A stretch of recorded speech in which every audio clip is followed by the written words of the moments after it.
Ahora comienza Noticias 13.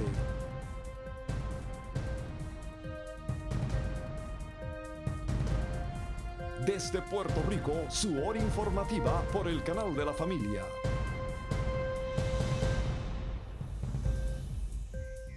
¿Qué tal, amigos? Buenas noches. Bienvenidos a Noticias 13, su hora informativa. ¿Qué tal, amigos? Buenas noches. A continuación, los titulares más relevantes al día de hoy. Cámara de Representantes se compromete con realizar cambios al IVU. Hacienda arranca hoy con amnistía contributiva. Autoridades investigan tiroteo en Estados Unidos durante el Día de las Madres. Papa Francisco canoniza a 2 nuevas santas y 800 mártires italianos. Además, insiste en la vida desde la concepción. Esto y más en esta edición de Noticias 13. Un grupo de católicos de Arecibo entregó esta mañana miles de firmas de ciudadanos que rechazan los proyectos que amplían los derechos y protecciones de la comunidad homosexual en el país. Ampliamos en nuestra noticia del día. Noticia del día. Durante el día de hoy se entregaron más de 20,000 firmas en la oficina del presidente del Senado, Eduardo Batia, como parte de las gestiones que lleva a cabo los profesionales católicos de la diócesis de Arecibo.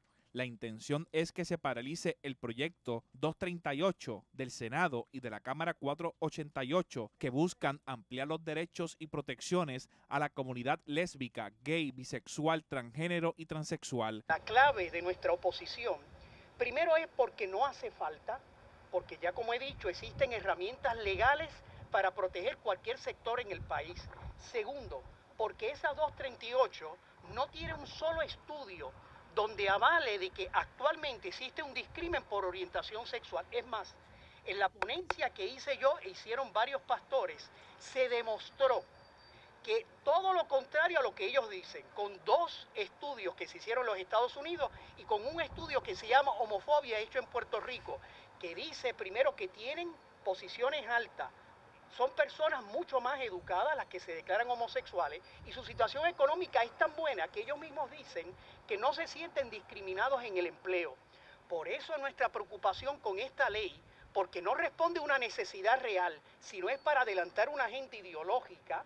Y es que para el sacerdote, pero también abogado, en la discusión del proyecto no se atendió al sector laboral, que sería el más afectado de aplicarse la ley. Esta ley no resuelve nada, no se ha escuchado al tercer sector del país, porque se nos escuchó nuestra voz y se nos quiso incluso acallar. Se escuchó el sector homosexual y no se quiso escuchar el tercer sector, que es el sector laboral, cuya ley 238 va a tener consecuencias en los talleres de trabajo y vamos a encontrar que el conflicto, que ahora es un conflicto ideológico y de ideas, se va a convertir en un conflicto legal, en un conflicto dentro de nuestros talleres de trabajo. Por eso es que estos laicos, no solamente aquí hay religiosos, pastores y sacerdotes, aquí hay laicos, abogados, médicos, padres de familia, constituyentes, aquellos que votan, que le están diciendo a nuestros legisladores que hay una mayoría silente, que ellos tienen que escuchar. Si la consigna en el Senado es habla, pueblo habla, el pueblo está hablando. Lo importante es que ellos sepan escuchar. Esa es nuestra preocupación. Por otro lado, explicó que el proyecto no responde a atender el fenómeno de violencia en el país, ya que es el Código Penal quien lo hace. La ley no responde simplemente a todo el fenómeno de violencia en Puerto Rico, es que ya el derecho penal responde a ese fenómeno de manera adecuada. ¿Por qué insistir una ley que no es necesaria cuando el derecho común puede responder? Ahí es la pregunta. Y la pregunta es sencilla. Ellos quieren adelantar una agenda ideológica, no es que están respondiendo a una necesidad del país.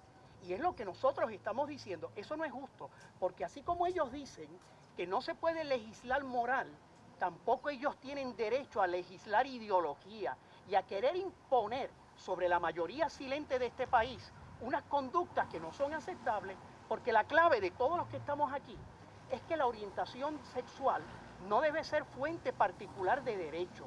Yo no quiero entrar en la cama de nadie, pero tampoco quiero que la gente empuje su cama a mi conciencia, sino que se quede en el ámbito adecuado, que es el ámbito de la intimidad. Por otro lado, el senador por el distrito de Arecibo, Ángel Chayán Martínez, del Partido Nuevo Progresista, señaló que al igual que él, existen otros legisladores, tanto de mayoría como de minoría, que no quieren que se apruebe dicho proyecto. Una acción noble de parte de aquellos que apoyamos los valores y decirle a nuestro presidente del Senado, el compañero Eduardo Batia, que esta medida que se está trayendo a consideración en el Senado, el proyecto del Senado 238, no tiene las herramientas de juicio para ser aprobada. Puerto Rico es un pueblo de valores, un pueblo que crece, se crece ante la adversidad, pero también un pueblo que cree, indistintamente de las ideologías religiosas que hay, un pueblo que cree firmemente en Dios. Por eso tenemos ese escudo. Y obviamente nosotros no avalamos este tipo de medidas. Habemos un número considerable de legisladores, senadores que no apoyamos ese proyecto, tanto de minoría como de mayoría. Yo puedo dar fe por los 8 de minoría que no avalamos este proyecto y hay sobre 6 o 7 compañeros de mayoría que tampoco avalan el proyecto. Desde el Capitolio, Irán Delgado y José Ángel Cordero. Política. El senador por acumulación Ángel Rosa presentó 2 medidas legislativas para modificar la ley electoral y atemperarla a los adelantos tecnológicos existentes. La primera de estas medidas es la resolución del Senado 312 que ordena a la Comisión de Gobierno, Eficiencia Gubernamental e Innovación Económica realizar una investigación sobre la viabilidad, planificación, implementación y seguridad del sistema de voto electrónico por la Comisión Estatal de Elecciones, según exige la Ley 78 de 2011. El representante Waldemar Quiles denunció la privatización del Departamento de la Familia al gobierno, entregar su labor ministerial de velar por el bienestar de la niñez a la misma persona que dejó 40.000 casos sin atender en la época de Sila Calderón y Aníbal Acevedo Vilá para que vea las querellas actuales. El representante señaló que Idalia Colón, la actual secretaria de la familia, llegó a la agencia con la encomienda de premiar nuevamente con millones de dólares a una compañía privada propiedad de la trabajadora social privada Rita Córdoba, quien devengó más de 10 millones de dólares bajo los gobiernos del Partido Popular Democrático y en los pasados 4 años se dedicó a criticar al gobierno de Fortuño. Citamos la cita del legislador del Partido Nuevo Progresista.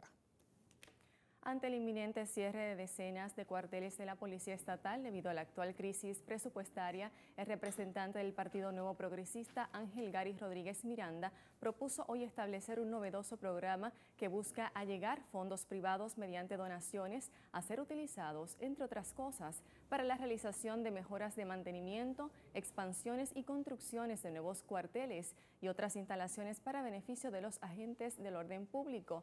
El representante de Toalta y Bayamón radicó el proyecto de la Cámara 850, el cual crea un programa denominado Enlace Empresarial con la Policía para estrechar lazos de colaboración entre la Policía de Puerto Rico y el sector comercial local. La comparecencia de los jefes de agencias y corporaciones públicas en las vistas de presupuesto es muy necesaria, ya que de eso depende hacer las correcciones para cuadrar el recomendado presupuesto por el Ejecutivo. Veamos el siguiente informe. La realidad es que el presupuesto que presentan los gobernadores ante la legislatura nunca cuadra. Muchas veces depende de los recaudos pronosticados que se quedan cortos, mientras que en algunas pocas ocasiones los recaudos superan así los gastos. Es por eso que el presidente de la Comisión de Hacienda de la Cámara de Representantes, Rafael Tatito Hernández, señaló que es importante que los jefes de agencias defiendan el presupuesto y busquen nuevas alternativas para aumentar los recaudos de corporaciones públicas como la Autoridad de Energía Eléctrica y la AAA. Lo más importante es que, ¿qué es lo que hemos podido determinar por estas vistas? Pues que el análisis tiene que ir dirigido específicamente a la eficiencia de esta agencia con el cumplimiento. Se ha hablado mucho de que estamos aumentando el presupuesto, pero en la realidad, cuando vamos a la profundidad y al detalle, no es un presupuesto aumentado, por lo contrario, es un impuesto que cumple, que está balanceado y que lo más importante, que paga los compromisos que lamentablemente no se estaban pagando en el pasado. En ejemplo de educación, tenemos un déficit de 41 millones, una deuda que asciende a los 60 millones de dólares con contratistas y con algunas agencias. Por un lado, se está identificando dinero nuevo para pagar deuda, pero también estamos mejorando los sistemas internos de cada una de las agencias para que ese ahorro, producto de la incompetencia o la falta de agilidad o burocracia gubernamental, se quede en la propia agencia. Así que motivas a la agencia a cambiar sus parámetros y que ese dinero yo no te lo voy a quitar, pero lo vas a utilizar para pagar la deuda que tienes con otras corporaciones públicas o con comerciantes locales, que obviamente dinero que tú pagas en deuda a comerciantes locales va a generar mayor ingreso a la economía del país. Mientras que el presidente de la Cámara, Jaime Perelló, señaló que en este cuatrenio se van a atender a los pequeños y medianos comerciantes, ya que son ellos los que han mantenido a flote nuestra economía. Todo lo que tiene que ver con pequeños y medianos comerciantes, se levantan banderas rápidos aquí en la Cámara. Nosotros hemos empezado a trabajar una legislación que lo que busca es nivelar, ¿verdad? Hacer un balance empresarial entre los pequeños comerciantes y las grandes cadenas o negocios grandes en Puerto Rico. Estamos buscando incentivarlos, estamos buscando hacer estudios de impacto regional de las megacadenas, cómo afectan a los pequeños comerciantes. Hay toda una política pública en una creencia fundamentada en estudios que donde está garantizado el crecimiento económico de nuestro país y la creación de empleo es en el pequeño y mediano comerciante puertorriqueño. Por tal razón, el asunto del business to business, nosotros estamos empezando a trabajar una serie de enmiendas al proyecto del Ejecutivo que no nos afecta al pequeño y mediano comerciante y por el contrario, lo ponga tal vez en una mejor posición de seguir peleando, ¿verdad? Y luchando para sobrevivir con los negocios grandes en Puerto Rico. Desde el Capitolio, Irán Delgado y José Ángel Cordero. El presidente de la Cámara Baja reconoció hoy que los cambios propuestos al IBU por el gobernador tienen que sufrir cambios, ya que algunos sectores no pueden seguir recibiendo la carga de todo el sistema. Es evidente que la forma en que el gobierno ha implementado el impuesto de ventas y uso no ha sido la mejor, ya que no alcanza ni un 60% la recaudación, pese a que los puertorriqueños sí pagamos ese 7% a la hora de comprar o adquirir algún servicio.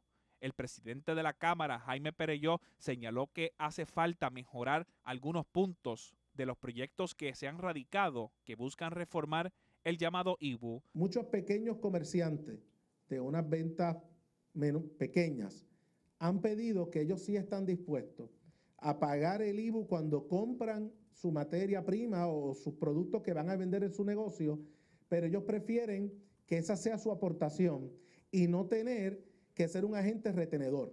Es decir, evitar la planilla, los informes, los contables. Eso le acrecienta su negocio, se le hace muy difícil poder cumplir y tenemos unos problemas muy grandes entre lo que ellos están sometiendo, el Departamento de Hacienda constantemente está requiriendo la información.